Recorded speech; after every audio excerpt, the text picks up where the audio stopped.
5 tahun Rizka memilih diam. Ia menyembunyikan kekayaannya demi menjaga harga diri suami. Ia menutup mata pada kesombongan ibu mertua. Ia membiarkan dirinya diremehkan demi mempertahankan rumah tangga. Sampai sore itu, sebuah notifikasi transaksi 500 juta rupiah muncul di layar ponselnya. Bukan untuk kebutuhan keluarga. Bukan untuk keadaan darurat. Tapi untuk membeli mobil mewah bersama perempuan lain. Dan sejak detik itu, Rizka tidak lagi menjadi istri yang sabar. Ia menjadi pemilik segalanya yang akhirnya memilih dirinya sendiri. Hari itu bukan sekadar pembalasan. Itu adalah awal dari kehancuran sebuah kesombongan. Assalamualaikum warahmatullahi wabarakatuh. Kisah ini terinspirasi berdasarkan kisah nyata. Nama, tempat dan karakter telah diubah demi menjaga privasi semua pihak. Segala bentuk kesamaan dan kejadian sebenarnya hanya kebetulan semata. Tonton sampai selesai karena sangat menguras emosi. Jangan lupa juga tekan tombol like dan subscribe. Baiklah, begini ceritanya. Rizka duduk diam di sudut kafe lantai 2 sebuah gedung perkantoran elit di pusat kota. Tempat itu tidak terlalu ramai sore itu, hanya beberapa eksekutif muda yang berbicara pelan sambil menatap laptop mereka.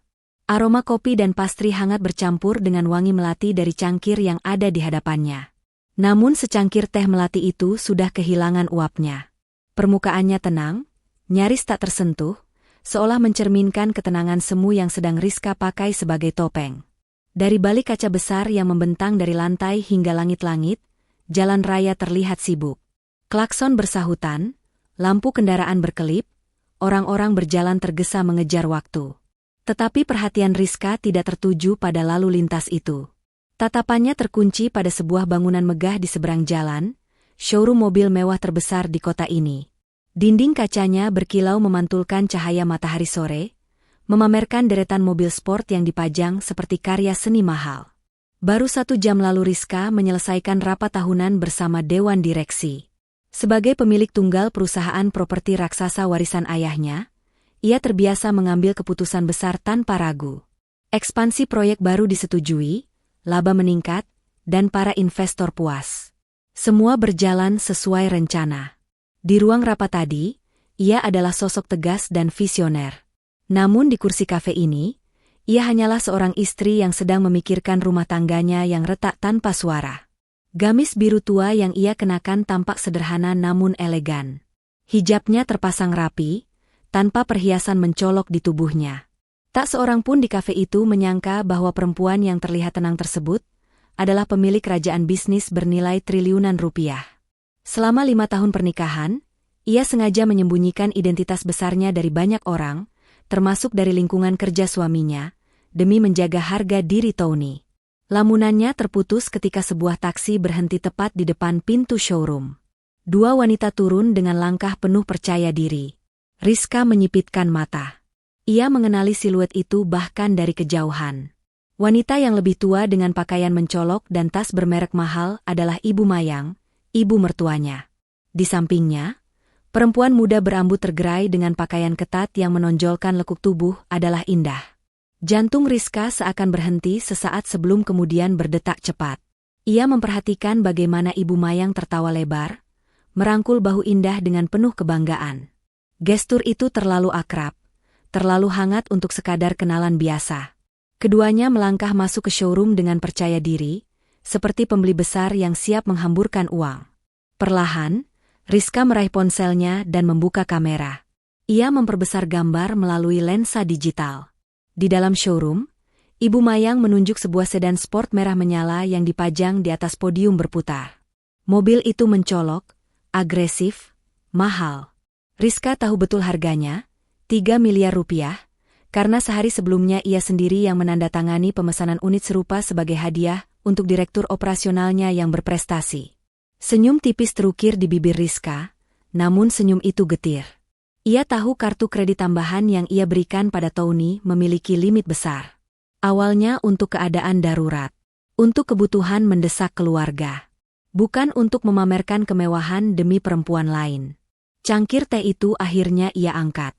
Cairan yang sudah dingin menyentuh lidahnya. Pahit. Namun tidak sepahit perasaan yang mulai merayap di dadanya. Dalam diam, sesuatu di dalam diri Rizka perlahan berubah. Bukan lagi sekadar kecewa, melainkan kesadaran bahwa mungkin hari ini adalah hari di mana kesabarannya benar-benar diuji. Dan mungkin juga, hari ini adalah awal dari akhir. Getaran ponsel di tangan Rizka terasa lebih keras dari biasanya, seolah sengaja ingin memastikan ia membaca notifikasi yang baru saja masuk. Layar menampilkan pemberitahuan dari aplikasi perbankan prioritas miliknya. Permintaan otorisasi transaksi sebesar 500 juta rupiah, down payment kendaraan. Nama pemegang kartu tambahan tertera jelas, Tony. Untuk beberapa detik, dunia di sekitar Rizka terasa melambat. Suara mesin kopi, denting sendok pada cangkir, bahkan lalu lintas di luar jendela seakan menjauh. Yang tersisa hanya detak jantungnya sendiri, berdentum keras di telinga. 500 juta rupiah. Uang muka. Di showroom mobil mewah. Bersama ibu mertuanya. Bersama perempuan yang jelas bukan siapa-siapa dalam pernikahannya. Rizka menarik napas panjang, dalam, lalu menghembuskannya perlahan. Wajahnya tetap tenang. Tidak ada ekspresi histeris, tidak ada air mata. Justru ketenangan itulah yang paling berbahaya. Ia membuka detail transaksi. Lokasi tercatat jelas. Nominalnya akurat. Limit kartu memang cukup untuk menutup angka itu. Ia sendiri yang mengatur limit tersebut dulu, untuk keadaan darurat, katanya pada Tony. Untuk kebutuhan mendesak keluarga. Tangannya bergerak mantap. Menu pengaturan kartu kredit dibuka. Tanpa ragu, ia menekan opsi blokir permanen. Sistem meminta konfirmasi. Ia menatap layar sepersekian detik, lalu menekannya. Dalam hitungan detik, kartu itu tak lagi memiliki daya. Namun Rizka belum selesai. Ia tahu Tony masih memiliki kartu debit yang terhubung ke rekening utama. Dengan gerakan yang sama tenangnya, ia masuk ke pengaturan rekening dan membekukan akses kartu tersebut. Semua jalur finansial yang mengalir dari dirinya ke Tony tertutup rapat. Dari balik kaca kafe, ia melihat perubahan di dalam showroom. Sales marketing kembali dari meja kasir dengan wajah tak nyaman. Kartu hitam itu diserahkan kembali pada Ibu Mayang sambil disertai gelengan kepala. Ibu Mayang tampak tidak percaya, menunjuk-nunjuk mesin EDC. Indah berdiri kaku, wajahnya mulai kehilangan warna percaya diri. Tak lama, ponsel Rizka berdering. Nama, Ibu Mayang, muncul berkedip di layar. Rizka membiarkannya berdering 3 kali sebelum menjawab. Belum sempat ia menyapa, suara melengking langsung menyerbu. Tuduhan, makian, dan amarah tumpah tanpa jeda. Ia disebut pelit, tidak tahu diri, bahkan durhaka. Rizka mendengarkan semuanya tanpa memotong. Ia meraih cangkir teh dan menyeruput cairan yang kini benar-benar dingin. Setelah teriakan itu berhenti untuk mengambil napas, Rizka akhirnya berbicara. Suaranya lembut, datar, terkendali. Ibu, saya baru saja menerima notifikasi aktivitas mencurigakan. Sistem ban mendeteksi transaksi besar di showroom mobil. Padahal setahu saya, kartu itu tidak sedang digunakan untuk hal seperti itu. Ia berhenti sejenak, membiarkan kata-katanya meresap. Demi keamanan aset keluarga, saya sudah melaporkan kartu tersebut hilang dan meminta pemblokiran total. Ban biasanya akan mengirim laporan ke pihak berwenang kalau ada indikasi penyalahgunaan. Keheningan di ujung telepon terasa berat. Rizka menambahkan dengan nada hampir prihatin, semoga ibu tidak sedang berada di lokasi itu. Polisi biasanya langsung mengamankan siapapun yang memegang kartu yang dilaporkan hilang. Ia memutus sambungan sebelum ada jawaban. Di seberang jalan, 2 sosok itu kini tampak benar-benar panik. Dan Rizka tahu, ini baru permulaan. Suasana di dalam showroom yang sebelumnya terasa mewah dan tenang mendadak berubah tegang. Lampu-lampu sorot yang menyoroti sedan sport merah itu tetap menyala sempurna. Tetapi aura kebanggaan yang tadi terpancar dari wajah Ibu Mayang kini memudar drastis. Tangannya yang semula menunjuk penuh percaya diri pada mobil impian itu kini bergerak gelisah, menggenggam tas bermerek mahalnya erat-erat. Coba sekali lagi, desaknya pada sales marketing, nadanya meninggi. Mana mungkin kartu ini ditolak? Limitnya besar. Sales itu berusaha tetap profesional.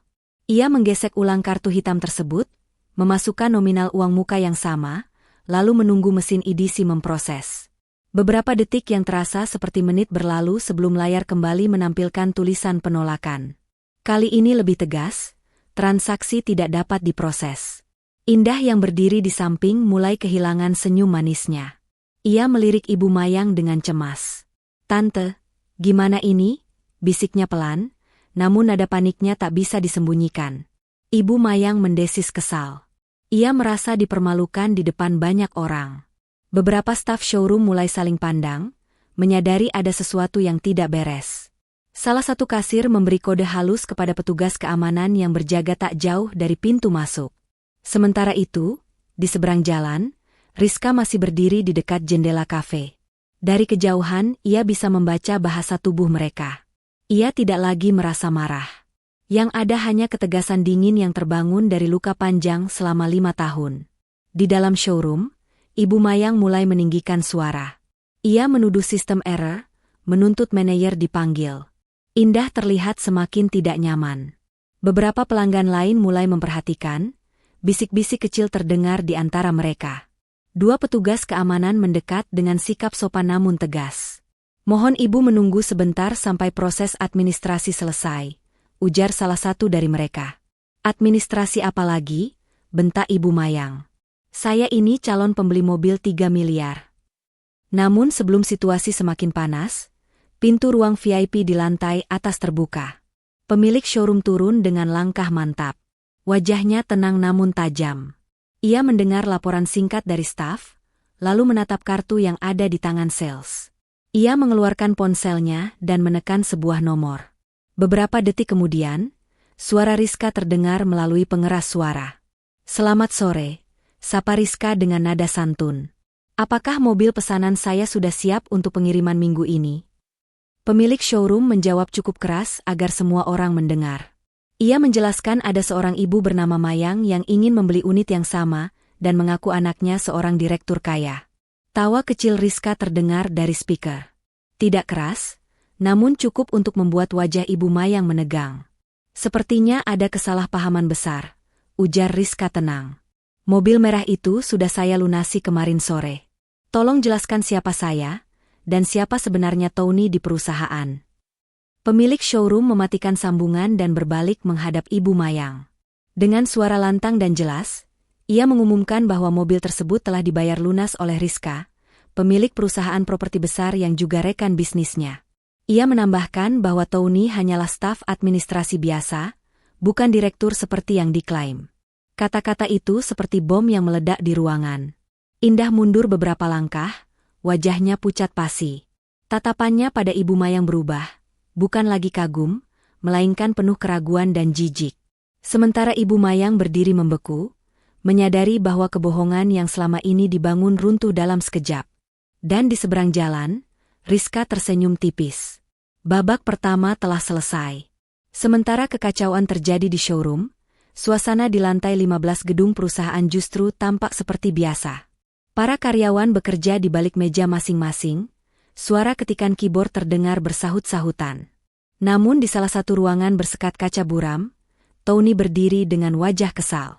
Ia baru saja memarahi seorang staf magang, hanya karena kopi yang dibelikan kurang manis.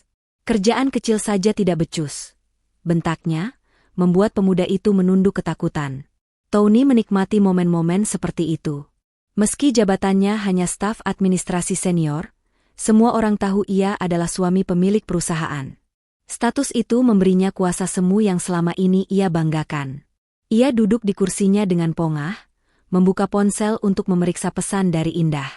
Ia membayangkan sore itu akan berjalan menyenangkan. Mobil baru, pujian, dan kekaguman. Namun lamunan itu terputus ketika pintu ruangannya didorong terbuka tanpa ketukan.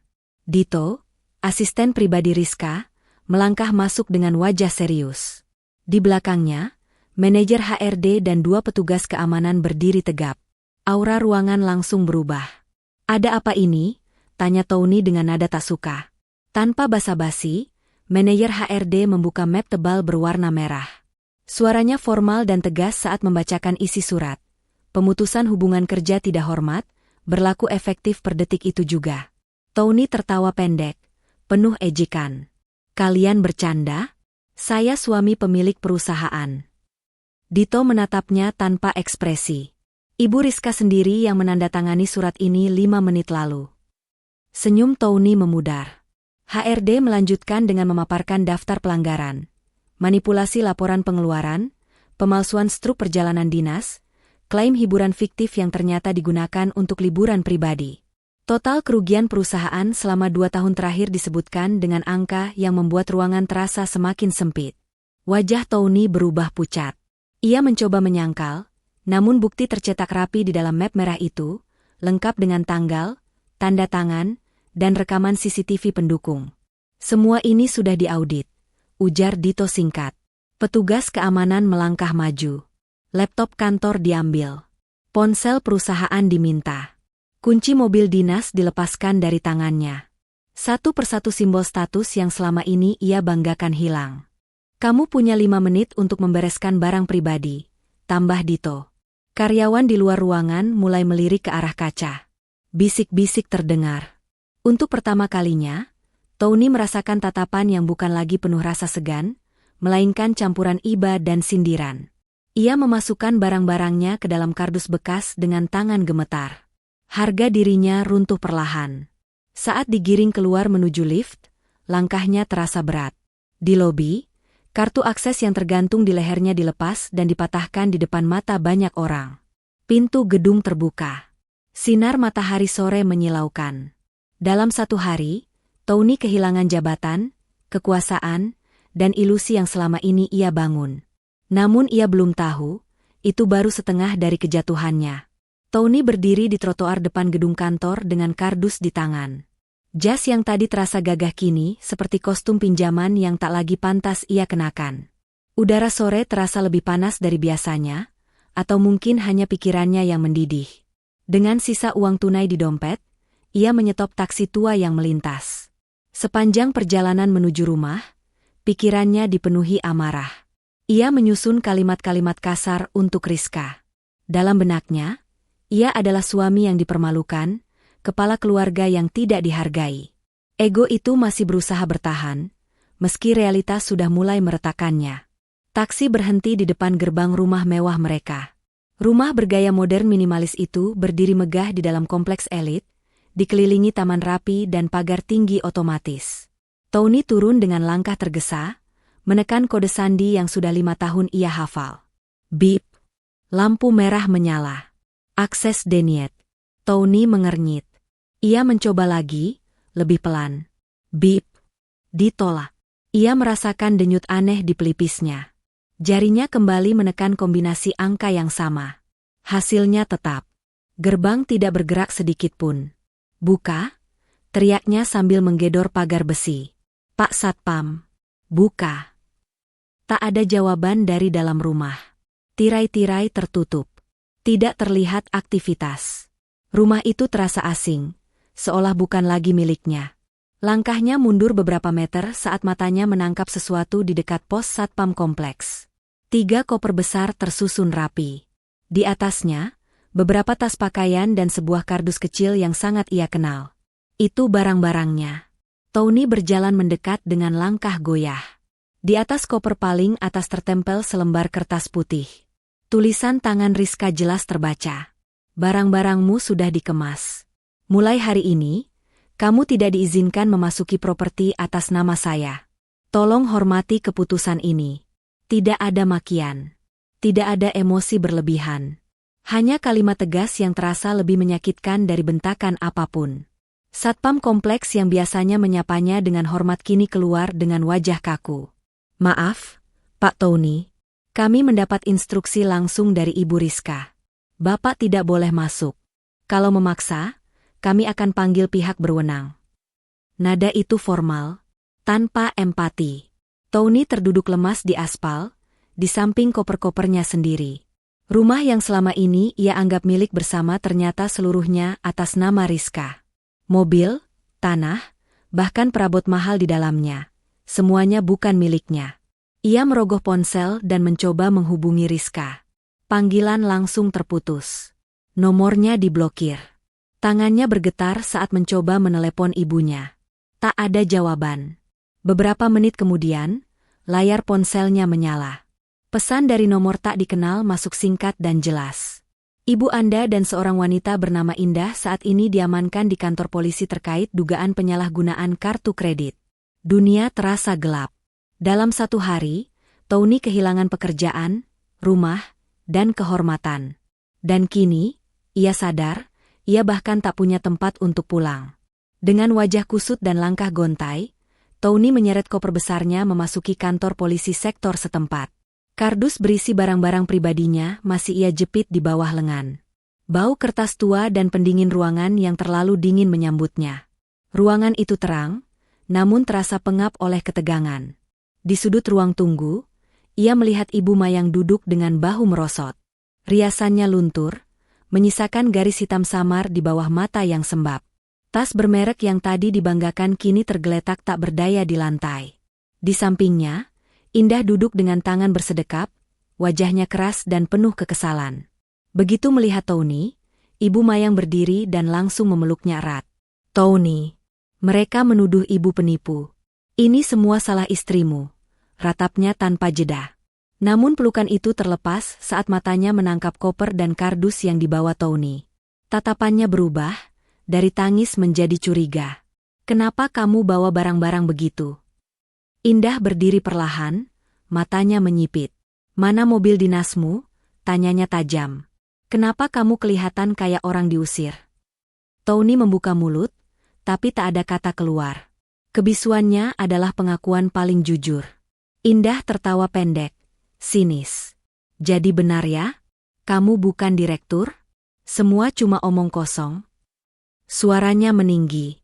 "Aku mau sama kamu karena kamu janji apartemen mewah, mobil sport, hidup nyaman." Ibu Mayang mencoba membela, menyalahkan Rizka sebagai dalang semua ini. Namun Tony tahu, kebohongan yang mereka bangun bersama kini runtuh tanpa sisa. Pertengkaran meledak di tengah ruang tunggu. Saling menyalahkan, saling membuka aib. Beberapa polisi melirik dengan wajah jengah. Tiba-tiba pintu ruang dalam terbuka. Rizka melangkah masuk dengan anggun, mengenakan gamis biru tua yang sama. Wajahnya tenang, sorot matanya dingin namun terkendali. Di belakangnya berjalan Dito dan seorang pengacara senior berjas rapi. Beberapa petugas berdiri memberi hormat ringan, mereka mengenalnya sebagai donatur tetap yayasan kepolisian. Suasana mendadak sunyi. Ibu Mayang bergegas menghampiri, wajahnya berubah memelas. "Rizka, tolong ibu. Cabut laporannya.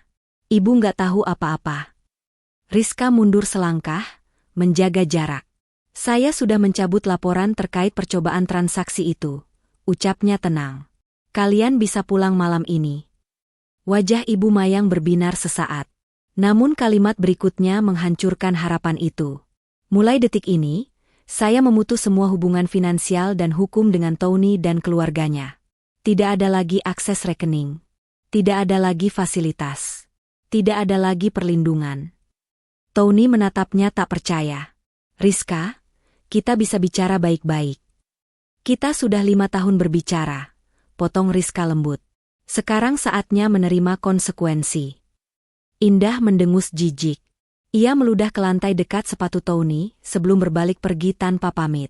Tak ada lagi cinta, hanya kekecewaan karena tambang emas yang ia kira ternyata pasir kosong. Ibu Mayang terdiam, tubuhnya lemas. Rizka berbalik, melangkah keluar tanpa menoleh. Pintu kantor polisi terbuka, cahaya senja menyambutnya. Di belakangnya, 3 orang yang dulu merasa paling diuntungkan kini berdiri tanpa pegangan. Untuk pertama kalinya, mereka harus menghadapi dunia tanpa nama Rizka di belakang mereka. Langit malam menggantung kelabu ketika Tony dan Ibu Mayang melangkah keluar dari kantor polisi.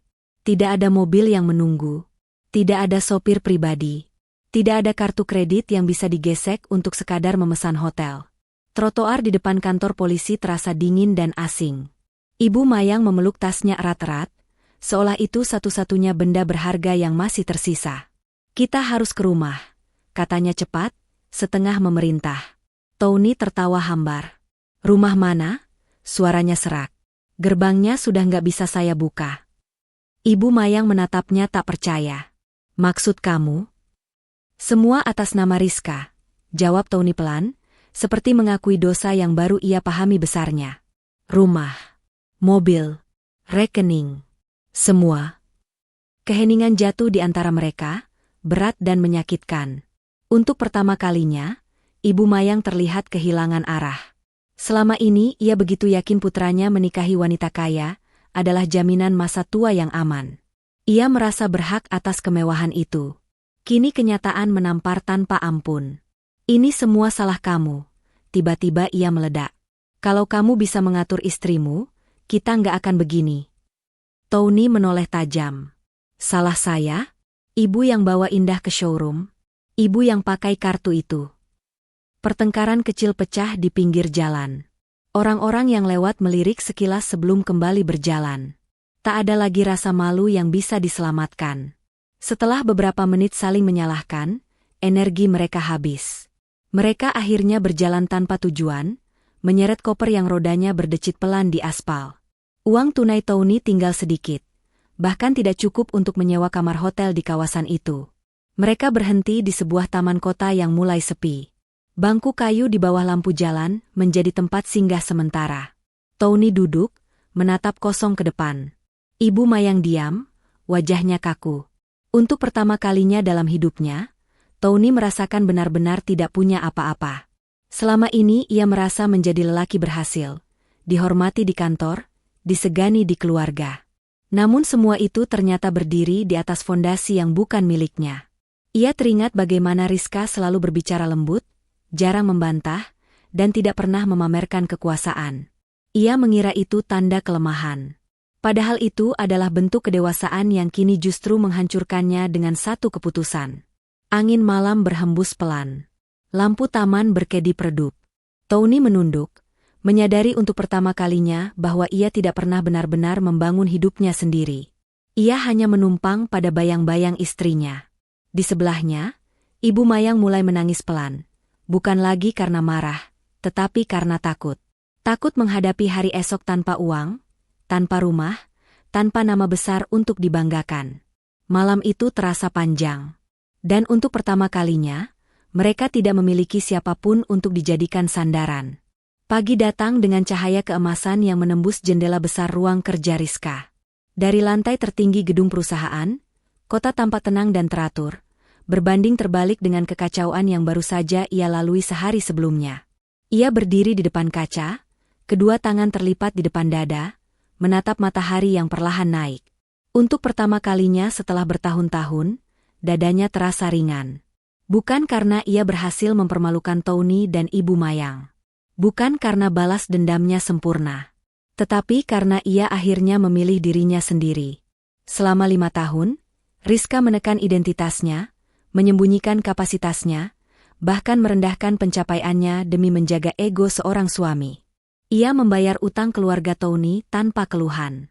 Ia menutup mata terhadap gaya hidup berlebihan Ibu Mayang. Ia memaafkan kebohongan kecil yang lama-lama berubah menjadi jurang besar. Namun pengkhianatan memiliki batas. Ketukan pelan di pintu membuyarkan lamunannya. Dito masuk membawa beberapa dokumen. "Bu, ini draft gugatan cerai dan laporan audit final," ujarnya profesional. Rizka duduk di kursinya, membaca cepat namun teliti. Tidak ada keraguan di matanya saat menandatangani berkas tersebut. Garis tanda tangannya tegas, lurus, dan pasti, seperti keputusan yang sudah matang. "Pastikan semua hak perusahaan aman," katanya singkat. "Dan jangan ada karyawan yang terdampak karena masalah pribadi saya." Dito mengangguk hormat. Rizka menatap kembali keluar jendela. Ia teringat wajah Tony semalam. Bingung, marah, namun akhirnya kosong. Ia tidak lagi merasa benci. Yang tersisa hanya pelajaran mahal tentang kepercayaan dan harga diri. Di sudut kota lain, Tony dan Ibu Mayang memulai pagi dengan realitas pahit. Tanpa mobil, tanpa kartu, tanpa rumah. Dunia tidak lagi ramah ketika tidak ada nama Rizka yang melindungi mereka. Telepon-telepon yang mereka hubungi tak dijawab. Teman-teman yang dulu dekat mendadak sibuk. Roda kehidupan berputar cepat dan tanpa kompromi.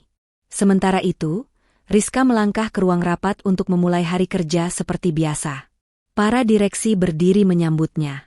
Tidak ada yang membahas gosip. Tidak ada yang bertanya soal rumah tangganya. Yang mereka lihat hanyalah pemimpin yang kokoh dan profesional. Di dalam hatinya, Rizka tahu satu hal, kekuatan sejati bukanlah tentang menghancurkan orang lain, melainkan tentang berani melepaskan yang merendahkan diri sendiri. Ia tersenyum kecil, bukan senyum kemenangan, melainkan senyum kebebasan. Hari itu bukan sekadar akhir dari sebuah pernikahan. Itu adalah awal dari hidup baru, hidup yang tidak lagi dibangun di atas pengorbanan sepihak, tetapi atas penghargaan terhadap diri sendiri. Dan untuk pertama kalinya, Rizka melangkah maju tanpa beban.